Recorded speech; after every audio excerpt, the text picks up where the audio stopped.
The scream shattered the quiet of Pinewood Lake. Karen, the HOA president with a clipboard glued to her manicured claws, stood on our cabin's porch, red-faced and shrieking.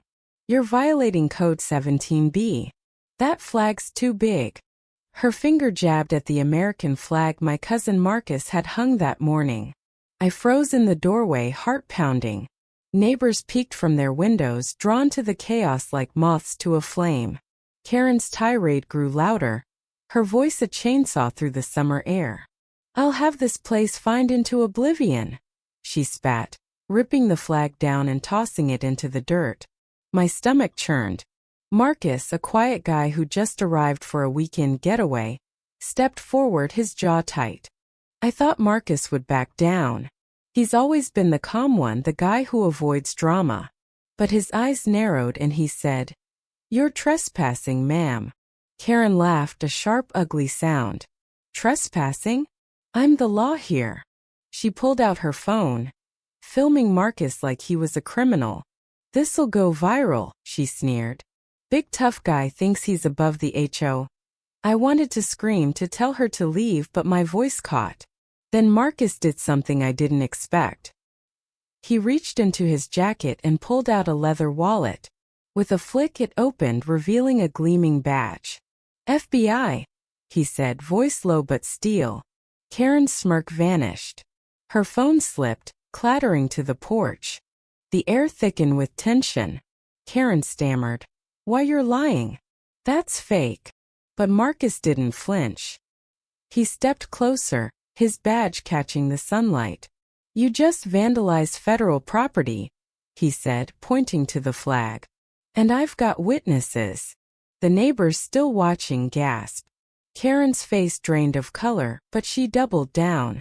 "I'm protecting this community," she screeched, grabbing a garden hose and spraying Marcus.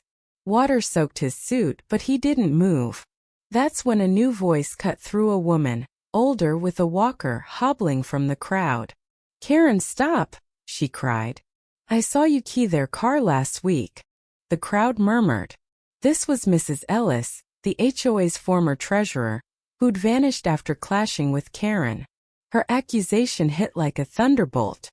Karen spun wild-eyed as the neighbors closed in. "Lies!" she shouted, but her voice cracked. Marcus, dripping wet, pulled out his phone and dialed. "Agent Carter," he said calmly. "I need backup at Pinewood Lake. Vandalism and assault." Karen lunged, trying to knock the phone away, but Marcus sidestepped and she stumbled, falling to her knees. The crowd was silent now, phones recording her meltdown. Mrs. Ellis spoke again, softer but firm. "Karen forged my signature to steal HOA funds. I've got proof." The twist landed like a gut punch. Karen wasn't just a bully, she was a criminal. Sirens wailed in the distance, growing louder. Karen's bravado crumbled. She sobbed, mascara streaking, as Marcus cuffed her wrists. The police arrived, taking statements. Karen was led away, her screams fading into the lake's stillness. The neighbors stayed, helping us clean the porch, their faces a mix of shame and relief. Marcus, now in dry clothes, hung the flag again. Mrs. Ellis sat with us, sharing stories of Karen's reign of terror, how she bullied families, faked fines, and driven good people away. The community vowed to rebuild, to elect leaders who cared. Marcus, ever humble, just smiled. "I was here for a vacation," he said. "But justice doesn't take breaks." That night we sat by the lake, the flag fluttering under the stars. The cabin felt like home again, a symbol of standing tall against fear. What's right or wrong here? Was Karen's rage just a power trip? Or did she believe she was protecting her community? Should Marcus have revealed his badge sooner? Or was his restraint the real strength?